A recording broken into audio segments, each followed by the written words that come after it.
विवादित बयानों के लिए चर्चित कांग्रेस के वरिष्ठ नेता दिग्विजय सिंह ने फिर से विवाद पैदा करने वाली बात कह दी है। अब की बार उन्होंने राष्ट्रीय स्वयं सेवक यानी आरएसएस की ओर से संचालित सरस्वती शिशु मंदिर के खिलाफ विवादित बयान दिया है।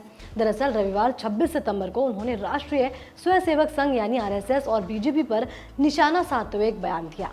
दरअसल उन्होंने कहा कि बीजेपी और आरएसएस के सरस्वती शिशु मंदिर में पढ़ने वाले बच्चों के मन में बचपन से ही नफरत का बीज बो दिया जाता है, जो आगे चलकर सांप्रदायिक सद्भाव को बिगाड़ता है। वहीं उनका ये बयान सोशल मीडिया पर तेजी से वायरल हो रहा है, जिसके बाद अब इस मामले पर बीजेपी ने भी उन्हें खरी खोटी सुनाई है।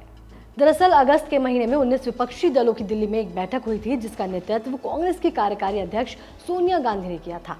सोनिया गांधी ने इस बैठक में कहा था कि बीजेपी को 2024 में हराने के लिए पूरे विपक्ष को एक साथ आना होगा और इसी सिलसिले में 20 से 30 सितंबर तक अलग अलग राज्यों में विपक्षी दलों की एकजुटता को दर्शाने के लिए सभाएं हो रही है। तो चलिए सबसे पहले बात करते हैं कि दिग्विजय सिंह ने क्या कुछ कहा है। एमपी की राजधानी भोपाल के नीलम पार्क में 19 विपक्षी दलों ने रविवार को एक सभा का आयोजन किया।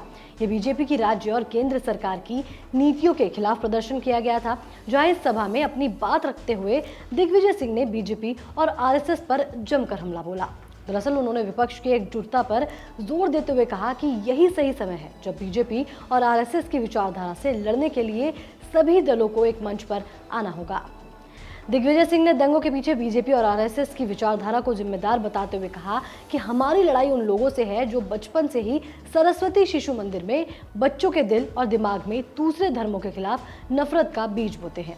वही नफरत का बीज आगे बढ़कर देश में सांप्रदायिक सद्भाव को बिगाड़ता है, साथ ही सांप्रदायिक कटुता पैदा करता है, धार्मिक उन्माद फैलाता है और देश में दंगे फसाद होते हैं। दिग्विजय सिंह का ये बयान सुनकर बीजेपी कहां चुप रहने वाली थी।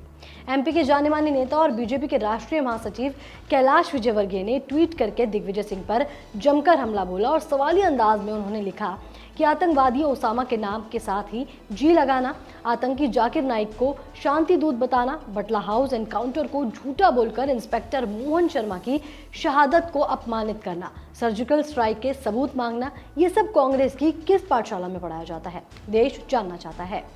इतना ही नहीं, अपने हिंदूवादी बयानों की वजह से सुर्खियों में रहने वाले एमपी से बीजेपी विधायक रामेश्वर शर्मा ने भी दिग्विजय सिंह को निशाना बनाया। रामेश्वर सिंह ने कहा कि दिग्विजय सिंह को बोलना है तो उन मदरसों के बारे में बोले जहां आतंकवाद पैदा किया जाता है और मानवता को कुचला जाता है। अलगावाद वहीं से फैलता है। शिशु मंदिर में राष्ट्र प्रेम, धर्म प्रेम, स्नेह, बंधुत्व और प्यार की सीख मिलती है। सबको साथ लेकर चलने की क्षमता विकसित की जाती है। अब ऐसे में सरस्वती शिशु मंदिर के बारे में दिग्विजय सिंह के विचार बेहद ही आपत्तिजनक है। वहीं मध्य प्रदेश के चिकित्सा शिक्षा मंत्री विश्वास सारंग ने कहा कि दिग्विजय सिंह सरस्वती शिशु मंदिर में पढ़ लेते तो शायद पाकिस्तान परस्ती की बात नहीं करते, आतंकवाद को संरक्षण देने की बात नहीं करते, उनके संस्कार अच्छे हो जाते, वो देश को तोड़ने और विध्वंस की बातें नहीं करते। इतना ही नहीं, सारंग ने कहा कि दिग्विजय सिंह अपनी राजनीतिक हैसियत ढूंढ रहे हैं और इसी के लिए इस तरीके के प्रपंच कर रहे हैं। तो लगातार दिग्विजय सिंह के बयान के बाद से राजनीति में हलचल मची हुई है, लेकिन अब ये बयान कौन सा मोड़ लेगा, ये देखने वाली बात होगी।